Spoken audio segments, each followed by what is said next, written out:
चलिए शुरू करते हैं। दोस्तों 106 साल जापानी डॉक्टर अपनी लंबी जिंदगी का राज 6 बातों को बताते हैं। उनका कहना है कि अगर आप में से कोई इंसान मेरी तरह लंबी जिंदगी जीना चाहता है तो इन 6 बातों पर अमल करे, वो एक अच्छी और सेहतमंद और लंबी जिंदगी गुजार पाएगा। और वो 6 बातें कौन सी हैं? सबसे पहली बात है कि आप कभी भी जल्दी रिटायरमेंट मत लें। यानी अगर आप कोई भी जॉब करते हैं या आपका अपना कोई काम है, कोई बिजनेस है, तो आप उसमें जल्दी रिटायरमेंट मत लें, क्योंकि इंसान जब तक काम करता है तो उसका जो जिस्म होता है वो हरकत में रहता है। और इंसान का जिस्म जब हरकत में रहता है तो उसके पूरे जिस्म में जो खून है, जो उसकी ब्लड सर्कुलेशन है, वो अच्छी रहती है और इस तरह वो इंसान एक्टिव रहता है। और जब आप जल्दी रिटायरमेंट ले लेते हैं तो आप सुस्त हो जाते हैं। आप जब घर में होते हैं तो आप देर से उठेंगे, आप सारा दिन लेटे रहेंगे, आपको कोई काम ही नहीं होगा, जिससे आपका जिस्म जो है ना वो थक जाता है। दोस्तों इंसान के जिस्म को इस तरह से डिजाइन किया गया है कि इसको जिस हाल में रखा जाए वो उसका आदी हो जाता है। देखिए मैं आपको एक मिसाल देता हूँ। अगर एक आदमी है जिसके पास बाइसिकल है और वो उस पर ही सफर करता है अपना, लेकिन अगर आप उसको बाइक लेकर दे देंगे तो आप देखिएगा कि वही आदमी कुछ महीनों के बाद उसके लिए बाइसिकल चलाना ही मुश्किल हो जाएगा। इसलिए अगर आप चाहते हैं कि आप लंबी जिंदगी जिएं तो आप जल्दी रिटायरमेंट कभी ना लें, बल्कि आप काम करते रहें। अपने आप को किसी भी तरह की फिजिकल एक्टिविटी में अपने आप को मसरूफ रखें। दूसरी बात जो जापानी डॉक्टर ने बताई वो ये कि मैं पूरे दिन में सिर्फ 2 मर्तबा खाना खाता हूँ। एक सुबह खाना खाता हूँ और दूसरा शाम को कोई हल्का फुल्का खाना खा लेता हूँ। मैं ज्यादातर मछली का इस्तेमाल करता हूँ और सब्जियों का इस्तेमाल करता हूँ। इसके साथ साथ मैं पूरे महीने में 2 बार गोश्त खाता हूँ।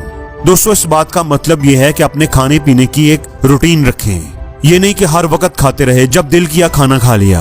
अपने खाने पीने का एक वक्त मुकर्रर करें, एक मिकदार मुकर्रर करें, इससे आपकी सेहत बेहतर रहेगी।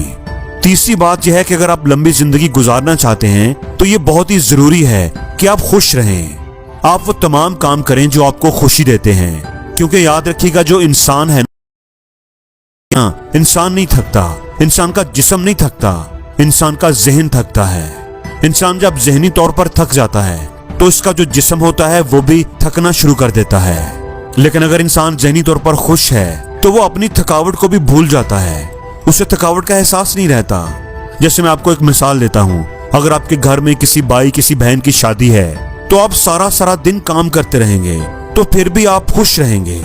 आपको शादी की खुशी में उस थकावट का एहसास ही नहीं होगा। इसलिए दोस्तों अपनी जिंदगी में वो काम जरूर करें जो आपको खुशी महसूस करवाते हैं, क्योंकि जब आप खुश रहते हैं तो आप सेहतमंद रहते हैं और एक अच्छी जिंदगी गुजारते हैं। चौथी बात जो जापानी डॉक्टर ने बताई वो कहते हैं कि आप सीढ़ियों का इस्तेमाल किया करें। एक मंजिल से दूसरी मंजिल पर जाने के लिए कभी भी लिफ्ट का इस्तेमाल ना करें, हमेशा सीढ़ियों के जरिए जाएं। और आप सीढ़ियां चढ़ते वक्त एक एक करके सीढ़ी ना चढ़ें, बल्कि एक स्टेप में 2-2 सीढ़ियां चढ़ें। यानी आप तेजी से सीढ़ियों पर चढ़ने की कोशिश करें। इसके साथ साथ आप रोजाना वॉक करें, एक्सरसाइज करें, अपने जिस्म को हरकत में रखने की कोशिश करें। और 5वीं बात जो उन्होंने बताई वो ये कि आप अपनी जो मटेरियल चीजें हैं, जैसे आपके पास अगर कोई महंगा घर है, आपके पास महंगी गाड़ी है, आपके पास महंगा मोबाइल है, आप इस बात की फिक्र ना करते रहें कि ये अगर मुझसे छिन गया तो क्या होगा, अगर चोरी हो गया तो क्या होगा, अगर कुछ ऐसा हो गया कि ये चीजें मेरे पास ना रहीं तो मेरा क्या बनेगा। इसी तरह अगर आपके पास ये सारी चीजें नहीं हैं और आप ये सारी चीजें हासिल करना चाहते हैं मगर आपके पास वसाइल नहीं है, तो आप उसके लिए कोशिश जरूर करें, मेहनत जरूर करें, लेकिन उन्हें ही अपनी जिंदगी का मकसद ना बना लें। उन्हीं के बारे में सोच कर परेशान मत होते रहा करें कि आपके पास भी ये होना चाहिए, आपके पास भी अच्छी गाड़ी होनी चाहिए, मेरे पास क्यों नहीं है, मेरे पास महंगा मोबाइल क्यों नहीं है। आप कोशिश करें और फिर अल्लाह पर छोड़ दें और इस बात का यकीन रखें कि अल्लाह आपकी मेहनत को कभी जाया नहीं करेगा।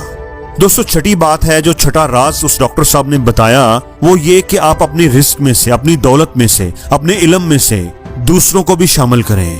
देखें जब आप बांटना शुरू कर देते हैं, चाहे वो रिस्क हो चाहे आपका इल्म हो, तो उसमें बरकत आना शुरू हो जाती है। दोस्तों याद रखिएगा बरकत वो वाहिद एक चीज है जिस पर मुसलमानों का पूरा ईमान है कि जब आपके रिस्क में बरकत आ जाए तो आप खुशहाल हो जाते हैं, आपका थोड़ा भी आपको काफी हो जाता है। अपनी जिंदगी में कई ऐसे लोगों से आप मिले होंगे, उनसे आप वाकिफ होंगे कि जिनकी सैलरी बहुत अच्छी नहीं होती, लेकिन अगर आप उनसे पूछें कि आपके हालात कैसे हैं, आप कैसे गुजारा कर रहे हैं, तो वो कहेंगे कि अल्लाह का शुक्र है, बहुत ही अच्छा गुजारा चल रहा है। और इसी तरह बाज लोग आपको ऐसे भी मिलेंगे जो अच्छा खासा पैसा कमा रहे होंगे, लेकिन जब आप उनसे मिलें तो आपको वो रोना रोते ही नजर आएंगे कि मेरे हालात ठीक नहीं, मेरे खर्चे नहीं पूरे हो रहे, मसाइल बहुत हैं, खर्चे बहुत हैं। तो दोस्तों, उनके रिस्क में बरकत नहीं होती। इसलिए अपने रिस्क में, अपने इल्म में दूसरों को भी शामिल करें। अगर आपके रिस्क में बरकत आ जाएगी तो कम पैसों में भी आपका बड़ा अच्छा गुजारा हो जाएगा और आप खुश रहेंगे। लेकिन अगर आपके रिस्क में बरकत ही नहीं है तो आप जितना मर्जी कमा लें, आप अपनी जिंदगी में अपने आप को तंगदस्ती महसूस करेंगे। और बरकत कैसे आ सकती है? आप अपनी चीजों में दूसरों को शामिल करें। जब आप अपनी चीजों में दूसरों को शामिल करते हैं तो वो जो चीजें होती हैं वो मल्टीप्लाई होना शुरू हो जाती हैं।